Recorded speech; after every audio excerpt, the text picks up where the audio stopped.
Halo sahabat pokok, teman-teman bonsai Indonesia, jumpa lagi dengan saya Rudi Julianto dalam channel YouTube Pokop Art. Teman-teman, ini kita kembali bertemu dengan pohon ini. Ini adalah pohon yang saya buat dari awal, bahkan dari membeli, dari penjualnya udah saya melakukan reposisi waktu itu di Bali, kurang lebih setahun yang lalu. Ini adalah penanganan ketiga. Pohon ini mempunyai daya tarik yang tersendiri buat saya. Maka dalam judul kontennya saya menyematkan kata-kata mahakarya Pokop Art untuk pohon ini. Ya, nantinya akan mempresentasikan segala konsep-konsep yang ada di dalam Pokop Art, di dalam implementasinya ataupun pembuatan dari pohon ini.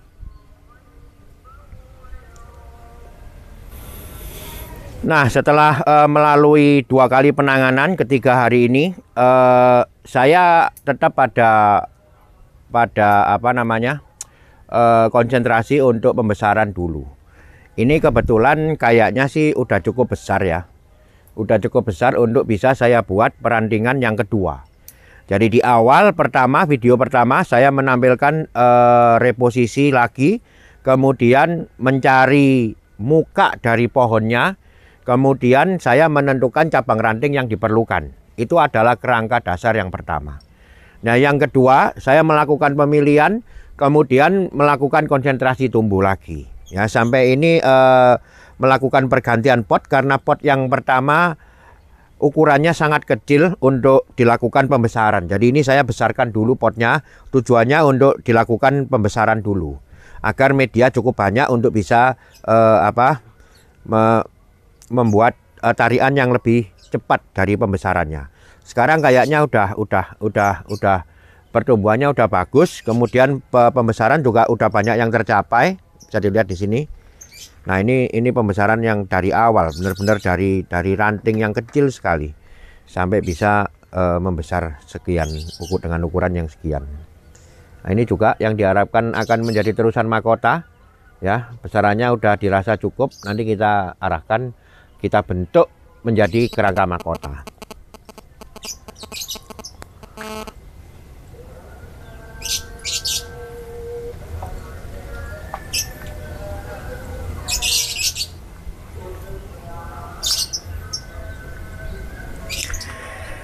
Oke, link akan saya share di deskripsi, link bagian 1 dan bagian 2. Saya nanti akan bercerita tentang pohon ini. Tadi di awal udah saya mention bahwa dalam proses desain atau pembentukan pohon ini menjadi bonsai, banyak sekali konsep-konsep pokok yang diterapkan di dalam pembuatannya. Nah, itu nanti yang akan saya ceritakan. Sekarang saya akan melakukan pemilihan dulu cabang ranting ataupun tunas-tunas yang tidak diperlukan.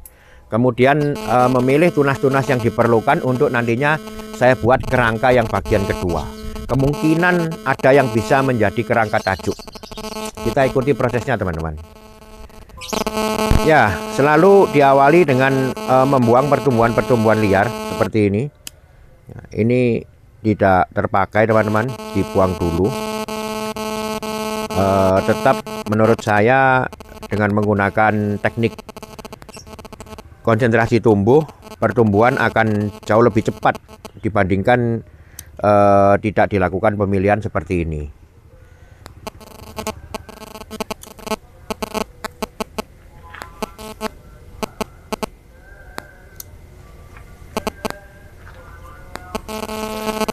Ya, jadi misalkan seperti ini, kalau masih mau diperbesar, kita perbesar dulu, tapi kita kurangi pertumbuhannya.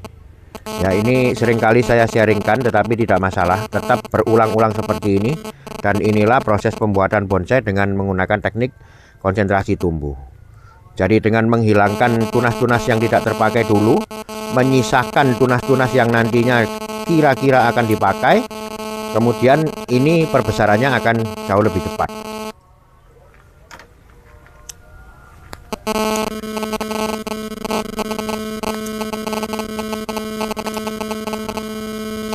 Ya, jadi kurang lebih ini nanti akan dipakai.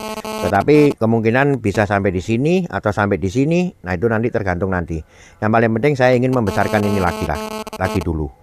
Ini kurang besar. Ini sama, kurang besar. Kita pilih beberapa, 3 ranting atau 2 ranting. Yang lain dibuang dulu. Nah, dari ranting yang ini saya cuma memilih 3 ini untuk nantinya diteruskan menjadi generasi berikutnya. Tetapi nanti setelah cabang ini membesar. Itu fokus saya dalam melakukan pemilihan di pohon ini. Jadi saya lebih baik saya pilih dulu semua. Nanti saya kembali setelah pohon ini saya pilih sebelum dilakukan pengawatan ulang. Nah, kebetulan bagian sini sudah selesai. Ya, jadi di sini sudah terpilih semua. Inilah nanti ranting-ranting yang akan kita butuhkan. Ya. Ini juga.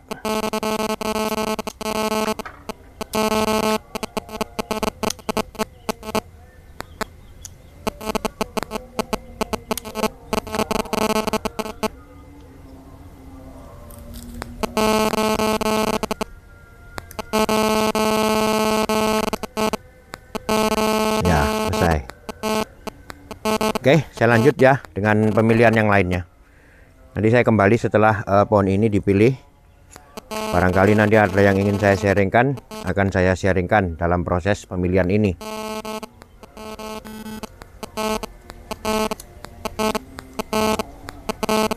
Ini sudah selesai teman-teman, saya melakukan pemilihan. Mungkin bisa dilihat detail. Jadi ada beberapa yang sudah cukup, ada beberapa yang belum cukup pembesarannya maksudnya. Jadi ini belum cukup besar, maka di ujungnya belum saya potong. Ini nanti meskipun saya arahkan dengan kawat, tetap saya tidak akan memotong ujung-ujung dari ranting yang ingin diperbesar dulu ini. Ya, jadi seperti ini. Banyak sekali yang udah saya potong karena pembesarannya memang sudah cukup. Kemudian banyak sekali juga yang masih saya los, masih kepingin saya gedein. Termasuk tambahan pohon baru di belakang ini. Ini dulu kecil sekali. Saya tambahkan untuk dijadikan background. Tetapi belum tentu akan saya pakai. Nanti kita lihat setelah dia cukup pembesarannya. Kebetulan ini adalah bahan santigi yang saya tahu asal-usulnya. Dia berasal dari Pulau Sumba. Ya, jadi kebanyakan pohon di sana diambil dengan batunya seperti ini, teman-teman. Ya, pohon ini mungkin di alam, pohon ini mungkin diambil dari alam dalam kondisi batu ini di bawah, kemudian pohonnya tidur. Ya, tetapi karena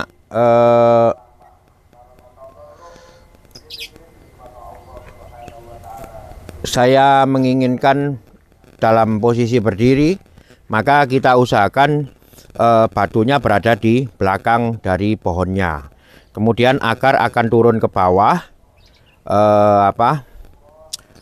tidak menembus batu ini juga bisa, tetapi ini ada akar besar sekali yang menembus sampai batunya retak. Inilah akar utamanya mungkin, jadi dia menembus ke bawah. Nah, jenis pohon yang dari Pulau Sumba kebanyakan dia mempunyai daun yang bagus. Daunnya cenderung lebih rapi ya, seperti mungkin teman-teman banyak tahu jenis mawar gitu ya. Kemudian jenis daun beras ya, ini termasuk jenis daun beras yang bisa mengecil sekali. Santigi-santigi yang di daerah lain mempunyai karakter tumbuh yang berbeda. Ya, biasanya daun normal, daun-daun santigi yang biasa. Kemudian cabang rantingnya lebih cepat membesar. Nah, ini perbedaannya.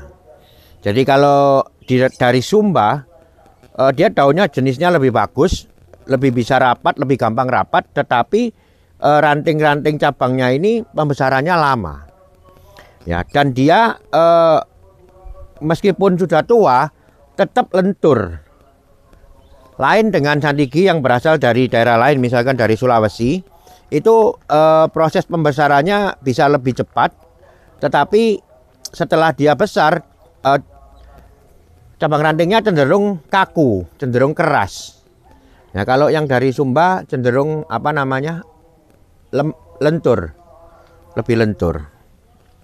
Tetapi secara proses sama saja, nggak ada bedanya. Memproses pohon candigi yang dari manapun tetap sama. Ya, cuman dalam hal pembesaran mungkin yang dari Sumba lebih lambat atau gimana. Nah, itu perbedaan-perbedaan minor seperti itu. Soal daun semuanya nantinya akan lebih bisa mengecil semua. Nah, pertanyaannya banyak yang menanyakan ke saya, pohon saya kok daunnya nggak kecil, Pak? Pohon saya kok daunnya besar? Ya. Terus bagaimana cara membuat daun candigi supaya bisa lebih kecil, kompak dan lain-lain? Jawabannya adalah satu. Jadi pada saat kita memproses dia menjadi kematangan ataupun perpecahan yang memang sudah maksimal, disitulah pasti daun candigi akan lebih kecil dan kompak. Kalau masih dalam perpecahan ranting ataupun anak ranting, daun candigi besar. Nah, pertanyaan ke saya, daun candigi saya kok besar-besar, Pak? Ya udah mencapai level berapa perpecahannya? Paling-paling cuma sampai anak ranting. Kalau anak ranting tidak bisa kecil seperti ini, yang mana bisa kecil. Ya, dia harus dipecah lagi sampai paling enggak level 4, level 5. Itu baru nanti daun candigi pasti kondisinya bisa lebih kecil dan kompak dan padat rapat. Oke, lanjut ke pohon ini teman-teman ya. Saya akan melakukan pengawatan lagi, pengawatan ulang. Nanti mana-mana yang perlu saya kawat, kemudian saya arahkan. Nah, inilah pentingnya ataupun inti sharing dari konten ini, yaitu mengarahkan pengarahan cabang ranting tahap kedua.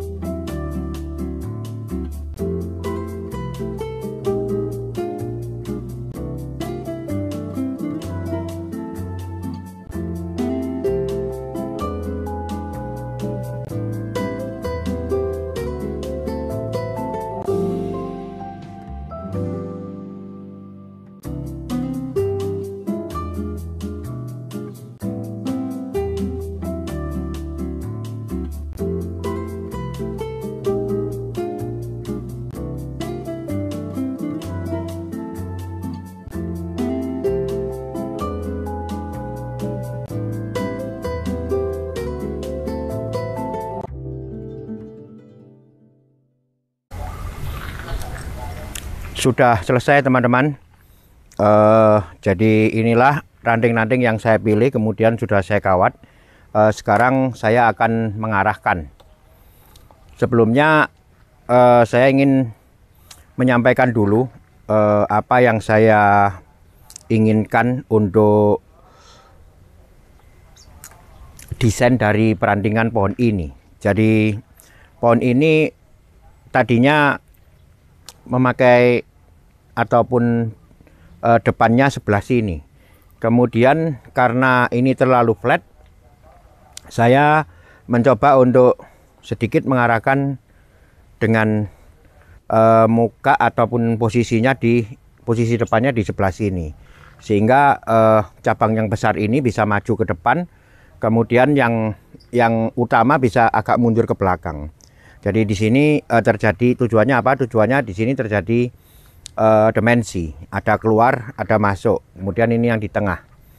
Nah, inilah yang akan saya arahkan seperti cabang yang ini. Dia letaknya terlalu di bawah dari cabang utama, maka akan saya coba arahkan sedikit ke belakang dia.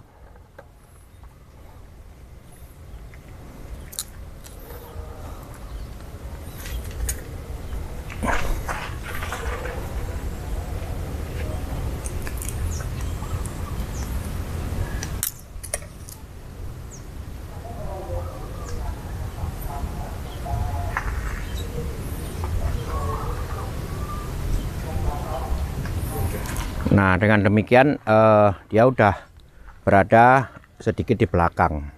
Untuk tujuannya selain menambah dimensi, atau menambah kedalaman.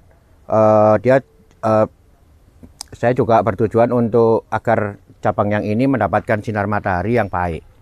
Ya, dengan demikian dia akan mendapatkan sinar matahari yang baik.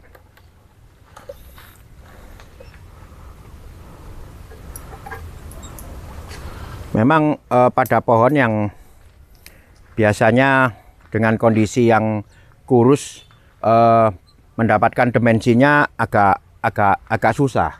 Artinya kita mempunyai cabang yang lurus sehingga seolah-olah untuk dibuat menyebar kondisinya bisa depan belakang samping kiri kanan agak susah.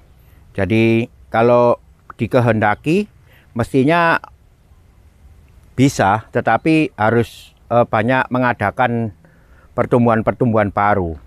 Seperti ini ada beberapa ranting kecil yang sengaja saya akan perbesar dulu untuk menambah dimensi di bagian belakang.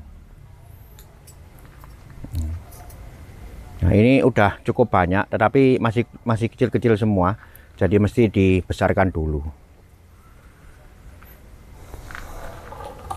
Ini juga salah satu usaha untuk menimbulkan dimensi, untuk mengisi kekosongan di bagian belakang, sehingga banyaknya foreground di sini akan diimbangi dengan munculnya dimensi di belakang. Jadi nantinya pohon ini akan terekspos dengan bagus dengan adanya foreground dan background. Ini middle groundnya. Nah, disinilah faktor kesulitan yang tadi saya utarakan untuk membuat dimensi pada pohon yang berbatang tinggi atau kurus. Jadi kita harus benar-benar bisa memanfaatkan kondisi, kemudian kalau misalkan diperlukan bisa mengadakan kondisi. Artinya seperti tadi, kita kalau harus mengadakan ya diadakan. Oke, ini saya lanjut dulu dengan melakukan penataan ulang percabangan dan perantingannya. Ini sudah banyak yang bisa saya bentuk kerangka tajuk ternyata. Saya mulai dengan penataan pada mahkota. Jadi pohon ini sudah saya tentukan dari awal arah tumbuhnya akan ke sebelah sana. Dominasi arah tumbuhnya akan banyak ke sana. Karena apa? Karena banyak pertumbuhan di sebelah kiri ya. Jadi untuk menentukan arah tumbuh sebuah pohon itu yang paling perlu dilakukan dulu adalah menentukan posisinya dulu. Posisi ditentukan. Setelah posisi ditentukan, posisi bisa mempresentasikan segala potensi yang ada pada pohon ini. Kemudian posisi juga diharapkan bisa ya, selain bisa mempresentasikan kondisi awal pertumbuhan dari pohonnya, kemudian kita memilih sebuah gerak batang yang luas, yang enak, yang tidak apa ya, pada konsep pemilihan gerak batang ini diharapkan bisa nantinya mempunyai gerakan yang luas, yang enak, dan mempunyai mahkota di akhir pergerakan batangnya. Jadi ini pada awal pertama kali kita menentukan posisi, saya sudah menganalisa, ada videonya nanti bagian 1 dan 2 saya share di deskripsi. Setelah posisi ini ditentukan, kemudian kita menentukan mahkotanya yang utama di mana. Nah, inilah awal dari semua proses desain, menentukan posisi, menentukan mahkota. Setelah itu arah tumbuh ditentukan. Nah, setelah arah tumbuh ditentukan, maka kita harus membuat mahkota ini agar mempunyai arah tumbuh yang sudah ditentukan. Dalam pohon ini arah tumbuh ke kiri. Ya, arah tumbuh sudah ditentukan, mahkota ditentukan, arah tumbuh mahkota ditentukan, yang lain nanti mengikuti. Nah, inilah yang ingin saya praktekkan, bagaimana Setelah arah tumbuh ditentukan, mahkota menghadap ke sana, letak mahkota utama sudah tahu, kemudian mengatur pertumbuhan ataupun arah tumbuh pohon cabang ranting yang lainnya. Oke, jadi ini saya awali dengan melakukan penataan pada mahkota utama yang sudah ditentukan mempunyai arah tumbuh ke sebelah kiri.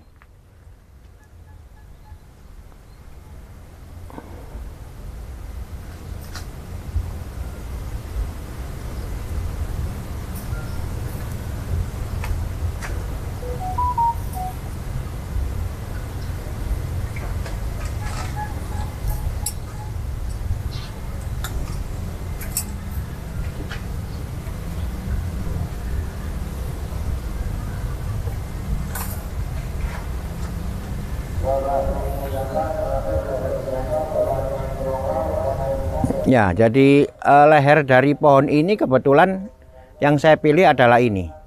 Ini adalah leher. Leher adalah pertemuan antara ujung gerak batang dengan mahkota. Leher ini menentukan arah tumbuh mahkota. Kalau lehernya ke sana, mahkotanya akan diatur menuju ke arah sana.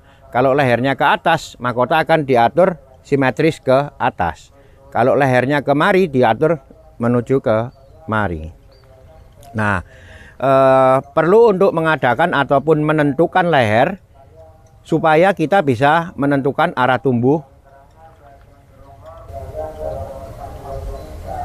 Jadi apabila kita sudah menentukan lehernya di sini, maka apa-apa yang di atas leher, apa-apa pertumbuhan yang di atas batas leher ini adalah akan kita gunakan untuk menjadi kerangka mahkota. Ya, jadi membuat ataupun mengatur kerangka mahkota itu tinggal perantingan yang ada, berapapun jumlahnya, sedikit banyak sama saja. Kebetulan ini sudah agak banyak, jadi kalaupun sedikit kita atur supaya bisa menguasai ataupun membuat radius yang kita inginkan, mahkotanya segede apa. Jadi diatur menyebar sesuai dengan bentuk ataupun radius dari mahkota yang sudah kita tentukan.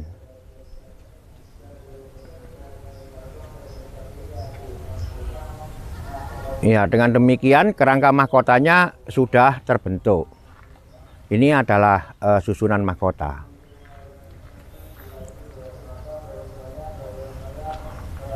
Kemudian yang lain, pertumbuhan yang lain di sekitar, saya biasanya menyebut adalah bagian dari pengikut ataupun susunan pembantu. Seperti ini di belakang. Nanti kalau kita munculkan agak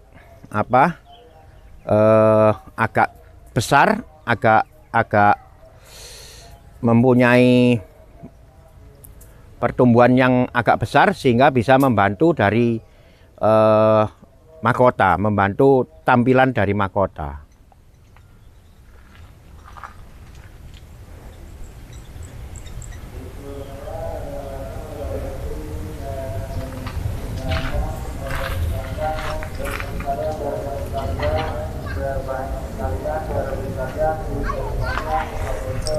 Nah, ini sudah selesai mahkota utama.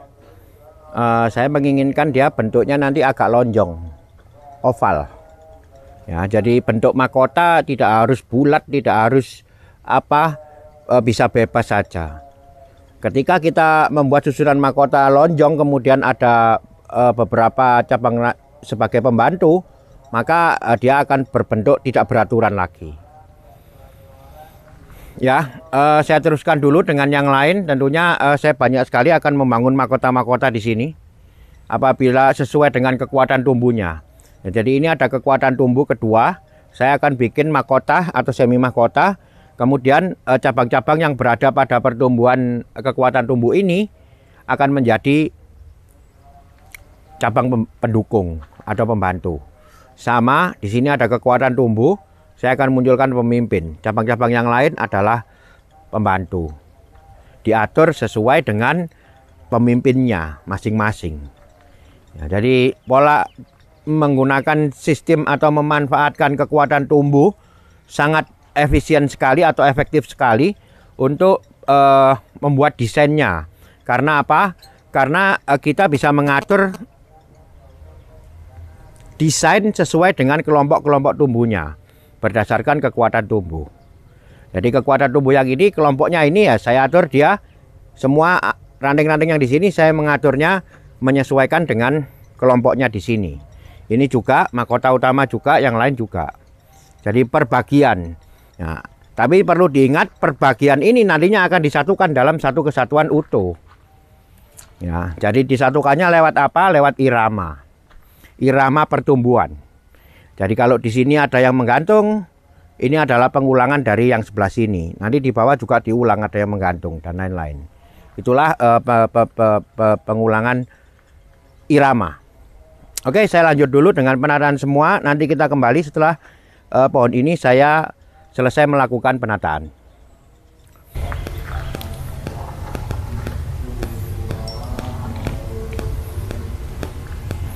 Nah, ini sudah selesai. Jadi seperti di awal tadi saya menjelaskan bahwa di dalam menentukan desain ataupun percabangan dan perantingannya tentunya ya, itu memang berdasarkan kekuatan tumbuh. Kemudian hal yang paling penting adalah kita harus mengerti tentang karakter masing-masing pohon yang sedang dibuat. Jadi santigi mempunyai karakter perantingan yang bagaimana, kemudian serut yang bagaimana, masing-masing jenis berbeda. Nah, itu yang membedakan nanti pada saat kita mempresentasikan, orang udah akan tahu adanya perbedaan-perbedaan tersebut. Kalau serut bagaimana, santigi bagaimana ini. Nah, itulah nanti akan menambah kesan natural pada pohonnya. Selain itu, matahari juga diperhatikan. Kemudian yang paling penting adalah kenapa di awal kita harus menentukan arah tumbuh. Arah tumbuh bisa membuat irama dari secara keseluruhan pertumbuhan pohon ini. Jadi kemanapun cabang, kemanapun kekuatan tumbuh, kita bisa serasikan, kita bisa selaraskan dengan irama. Irama apa? Irama pertumbuhan. Ya. Di sini banyak dilihat, mungkin bisa dilihat adanya pertumbuhan mahkota yang mengarah ke sebelah sana. Kemudian semi-semi mahkota dibangun sesuai dengan arah tumbuh. Tetapi tidak semata-mata semua perantingan saya arahkan ke kiri semua, tidak. Jadi ada beberapa perantingan yang memang tumbuhnya ranting ini tidak ke kiri, tetapi ke arah berlawanan. Tetap saya mengaturnya sesuai dengan arah tumbuh ini. Tidak saya paksakan ke sana semua. Jadi kalau ini ke sini ya kita nanti mengaturnya kemari. Ini bahkan berlawanan 180 derajat. Saya ngaturnya juga ke sini. Ya, tetapi dominasinya banyak ke sana. Artinya kalau saya punya ranting, punya cabang yang mengarah ke berlawanan, saya akan tumbuhkan nanti kumpulan tajuk yang diam. Jadi tidak ada ekor-ekor begini, tidak ada. Ini pun nanti juga saya potong. Di sini diam. Diam artinya tidak mempunyai arah tumbuh ke arah yang dimaksud. Tetapi yang di sebelah sana saya nanti akan munculkan banyak ekor-ekor, banyak ujung-ujung yang runcing. Nah, itu juga bisa memberikan kesan arah tumbuh yang lebih dramatis. Oke, ini adalah hasil yang kita capai dalam penanganan yang ketiga. Kurang lebih 1 tahun ya, karena memang pohon ini seperti di awal udah saya utarakan bahwa pertumbuhannya sangat lambat, artinya pembesarannya sangat lambat. Harusnya dalam kurun waktu yang 1 tahun ini saya sudah mempunyai kerangka tajuk yang siap diproses menjadi tajuk, tetapi ini baru mengawali membuat kerangka tajuk. Karena apa? Karena memang pertumbuhannya masih kecil, jadi masih kurang besar. Ini pun juga belum dilakukan pemotongan, artinya saya masih melakukan pembesaran. Banyak sekali pembesaran yang harus saya adakan. Nah, mungkin sampai di sini dulu konten ini untuk pohon mahakarya pokok yang ketiga ini ya. Nanti Mudah-mudahan saya tetap dapat mengupdate pohon ini 2-3 bulan ke depan. Terima kasih telah menyimak. Ini semoga bermanfaat. Ikuti terus channel YouTube Pokop Art untuk segala info, teknik, dan sharing saya membuat bonsai. Tetap semangat, mari kita berkarya, karya bonsai Indonesia, bonsai tropis, konsepnya Pokop. Salam Pokop.